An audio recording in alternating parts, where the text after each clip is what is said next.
Today, I am releasing an audit which reveals that our city's public housing authority is failing its tenants and failing our city when it comes to maintenance and repairs. Right. The findings are shocking. 55,000 backlogged repairs, of which nearly 2,600 have been ignored for more than a year. It took NYCHA an average of 370 days to fix health and safety violations. More than 50,000 repairs were not even counted towards NYCHA's total number of work orders. Perhaps worst of all, NYCHA claimed it reduced backlogs and complaints, but the truth is, thousands of repairs were completed on paper only. Wow. Hear me. Were completed on paper only. Here's what they did. The NYCHA management knocked on tenants' doors, and if no one was home, they closed the work order and walked away. Right. They didn't make appointments. They didn't say, when can we come and see you? They knocked on the door, and if you weren't there, well, guess we fixed it. If it was an emergency repair, they knocked on the door once, they came back again, but if the tenant wasn't home, they just tear up the complaint. That's it. Now, this is the worst kind of magic trick, making problems disappear on paper while leaving NYCHA residents to deal with faulty wiring, falling plaster, and dangerous mold. And for the problems NYCHA doesn't just tear up, the authority can't even meet its own standards. We found in this audit that for emergencies that threaten life and safety, like major flooding or heating outages, NYCHA says repairs have to be made within 24 hours, right? Right. But we found that 4,000 of these repairs weren't even touched in that time period, and nearly 400 emergency repairs were left unattended for over a month. NYCHA says it should fix complex repairs like electrical work and walls in 15 days. But we found it took them an average of 72 days, more than 2 months, to make these repairs. NYCHA says it should fix simple repairs like unclogging a drain in a single visit. We found over 10,000 problems that remain broken longer than a week. Now, another issue this audit identified is that NYCHA doesn't even count more than 50,000 work orders towards its total number of repairs. Here's what I mean. This means that inspection work orders, preventative work orders, and violation work orders made by the FDNY and the Department of Buildings are not even on their docket. Now we all know that mold is a reoccurring and persistent problem at NYCHA developments across the city. Tenants have been complaining for years. In fact, in April 2014, NYCHA entered into a settlement to fix moldy conditions, which required the authority to train staff on mold and mildew abatement. But we found that nearly 75% of mold repairs were completed by staff that NYCHA properly failed to train. And not surprisingly, in 2 out of 5 cases, the mold came back, it reappeared. We were also curious during the audit about NYCHA's claims that it had improved how it handled repairs, because we were hearing from tenants that nothing had changed. So when we looked a little closer, we were surprised to find that even though NYCHA is required to send satisfaction surveys after repairs are done, they had stopped sending the surveys altogether. They didn't want to hear from their customers, the people they work for. So they never asked them how they were doing. So I decided that we would do our own research in the Comptroller's office. And we sent out more than 3,000 surveys to residents. We got an amazing 700 replies. Anybody who knows about direct mail email response, out of 3,000, 20% response is pretty good. I'm sorry, 25%, I'm Comptroller, I have to get it right. The 700 responses were a revelation. Nearly 6 in 10 said repairs weren't done on time. 45% of residents weren't satisfied with the work that was done. 21% of the time, NYCHA didn't even show up for a scheduled appointment. NYCHA has a massive to-do list and almost nothing to show how they're going to plan to tackle this going forward.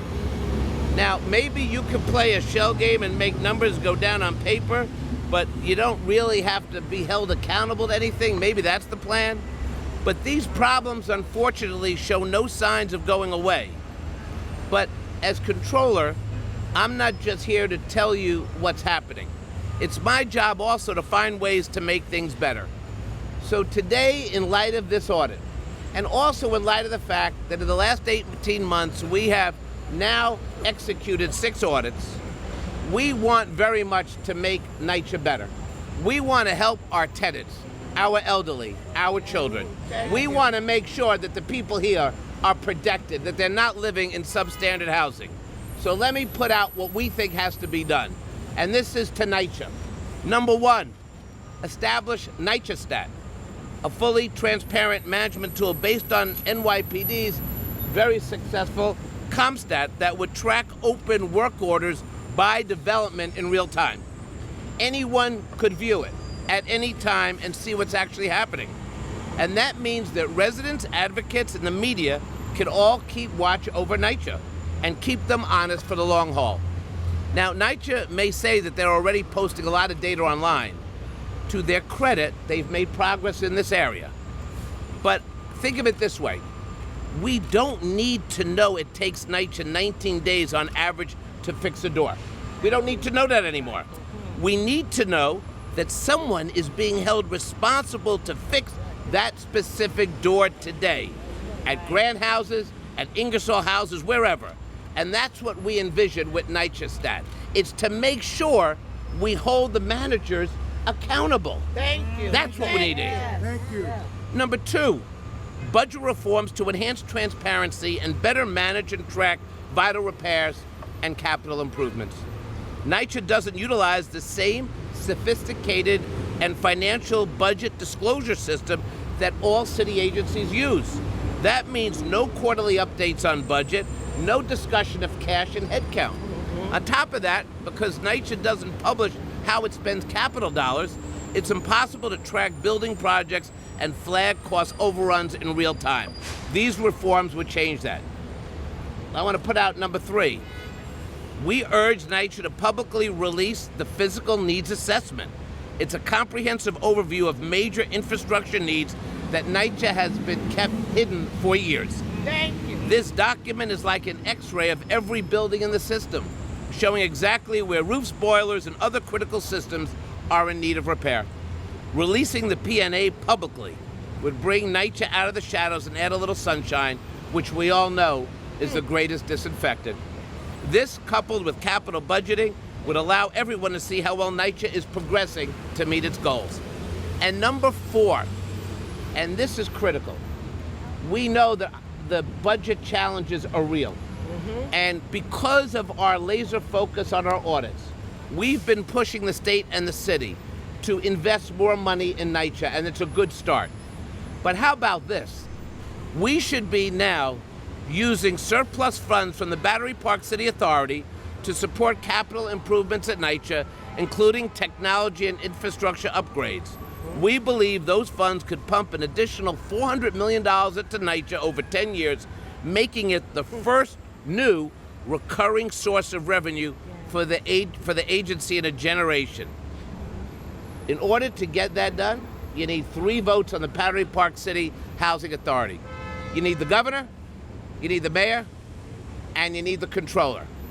I'm going to vote yes. Thank you. Right. Thank Yes. you. Thank you. Yeah. Now, I know Shola and I know the chair, and I have great respect for her. I know she's committed to turning NYCHA around. And I believe we can fix NYCHA if we're willing to work together. We have decided to focus a laser beam on these problems because things have been moving too slow. Over the last 15 or 20 years, we've seen a number of big plans come and go. At one point, we spent $10 million for a company to tell us what was wrong. Then we had another program called Fix NYCHA. And now we have Next Gen NYCHA. And 10 years from now, we'll have something else NYCHA. I'm here to tell you that if we put our plan into place today, a plan that has never been contemplated. Because a lot of these plans, are recycled. If you look at next gen and then you look at the previous plan, a lot of the ideas are exactly the same. But why not try transparency? Why not open the books? Why not have NYCHA stat? If you think about what happens today as it relates to policing, we know because of ComStat how many murders take place at NYCHA, how many shootings take place. We have all the criminal issues on a real-time basis, right? That's right. We know when the shootings, right? Because you read it in the press. Yes. They go right to those statistics. If it's good for the criminal justice system, then it should be good for repairs. Absolutely. And that's why we need to build out a real NYCHA stat program. So at the end of the day, I don't think any of this is rocket scientists. This is a full-blown public emergency. More than 400,000 tenants live in NYCHA. We've got record homelessness. We've got kids who sleep in homeless shelters. We have moldu and disrepair in our NYCHA developments. Now's the time to take a stand. We did not do these audits so that we can then talk about these audits a decade from now. We are here to make something happen, and we're going to keep coming back to this until there's real fundamental reform. Are you with me? Yes. All right, thank you very much.